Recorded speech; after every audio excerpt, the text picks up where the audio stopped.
Hey guys, welcome back to our channel. ఇవాళ బ్యాచిలర్స్కి and newly married కపుల్కి చాలా easy recipe అనమాట. అదే అండి మన పుదీనా అండ్ కొత్తిమీర పచ్చడి. సో రోట్లో చేసుకునేది వెరైటీ, బట్ రోట్లో ఇప్పుడు అవైలబుల్ లేదు కాబట్టి చేసుకునేదానికి మనం వచ్చేసి రోటి పచ్చడినే మిక్సీలో పట్టుకున్నాం. ఆయిల్ వేసుకుని అందులో ఎండుమిరపకాయలు, ధనియాలు, జీలకర్ర వేసుకొని వేపుకోండి ఒక 2 minutes.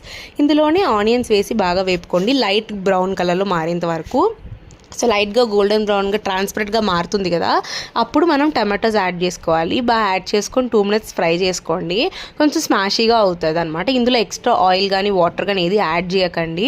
ఇందులోనే మనం పుదీనా అండ్ కొత్తిమీర బాగా వాష్ చేసుకొని ఫ్రెష్గా అని చూస్తున్నారు కదా, ఫ్రెష్గా ఉండేది యూజ్ చేస్తే మంచిగా టేస్ట్ వస్తుంది. సో రోట్లో మనట రుబ్బేటప్పుడు చాలామంది పచ్చెరగడ్డలు వేసుకుంటారు, అది ఇంకా మంచి టేస్ట్ ఉంటుంది అనమాట. ఇది కూడా మనకి బాగుంటుంది, చపాతీకి, ఇడ్లీకి, దోశకి, అన్నిటికీ, అన్నానికి కూడా బాగుంటుంది. మిక్సీలో కొంచెం ఉప్పు వేసుకొని ట్రాన్స్ఫర్ చేసుకొని నున్నగా పట్టేశారంటే అంతే, మీ పచ్చడి రెడీ. ట్రై చేసి కమెంట్ చేయండి.